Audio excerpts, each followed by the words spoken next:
Merlin's home village, Eilda, is besieged by raiders. They have intimidated a farmer called Matthew into giving them the village's entire harvest. The raiders' leader is Cannon, who is furious that Matthew kept back some of the food so the village wouldn't starve. He strikes Merlin's mother, Huneth, when she tries to stop the raiders, and demands the rest of the harvest in a week's time. Huneth goes to Camelot to ask for help. The village lies in another kingdom, but its ruler refuses to act.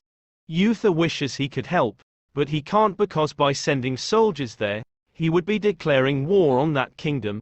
Merlin announces to Arthur that he must return home to take care of his mother and thanks him for his service. When Merlin sees Gwen to ask her for a sword, she and Morgana declare their intention to come with him and fight for his village. Huneth makes Merlin promise not to reveal his magical abilities to anyone else. As they camp for the night, Arthur comes to join them. They reach the village and fight the raiders as they arrive. Cannon threatens the lives of everyone present, and orders his men to leave. Arthur tries to talk to the villagers, but Merlin's old friend, William, objects. He is in favor of giving the raiders what they want so that no one will be killed. Arthur says that unless the local people fight, they will forever be at Cannon's mercy. The whole village rallies behind Arthur and William leaves furiously. Merlin tries to talk to William, who believes that Arthur is risking their lives for the sake of military glory. Merlin says that Arthur is his friend and would not put innocent people in danger. William replies that a real friend would have told Arthur about his use of magic. After they go to bed, Arthur asks why Merlin came to Camelot. Merlin cannot bring himself to tell the truth and just says that he wanted to find somewhere where he could belong. The next morning Huneth tells Merlin that she thinks Arthur truly likes him. Merlin says he would be dead if Arthur knew about his magic, but she disagrees. Merlin goes to collect wood and is cornered by William, who wants to know why Merlin will not use sorcery to defeat the raiders. Merlin insists it is his destiny to help Arthur become a great king, and William is enraged that Merlin would put Arthur before his own friends and family. Arthur trains the men of the village in basic combat.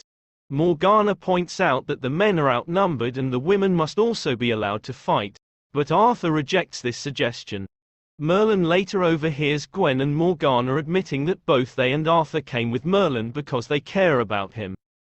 Matthew, who was acting as a lookout, is killed and his body returned with a note from the raiders. It threatens that they will return tomorrow to massacre everyone in the village. William publicly accuses Arthur of responsibility for Matthew's death, then makes plans to leave before the raiders come. Merlin tries to stop him, but William again says that Merlin is a traitor for refusing to use magic. Merlin explains to Arthur that William distrusts nobility because his father was killed while fighting in the service of a king. Arthur fears William is right that everyone will die if they are made to stay and fight. Merlin convinces him that he must have faith in the villagers or they will not find the strength to win the battle. Guinevere stands up to Arthur when he tells the women to leave before Cannon returns. He agrees that they should remain to defend their home, and gives a rousing speech to the villagers. Huneth privately expresses her fear of Arthur discovering Merlin's secret. Merlin reassures her that if Arthur is a true friend he will still accept Merlin. Arthur apologizes to Gwen for not wanting the women to fight. She wants to say that she trusts Arthur, but stumbles over her words. Merlin tries to tell him the truth about his magic and is interrupted by Morgana, who informs them that the raiders have crossed the river. The raiders are lured into a trap.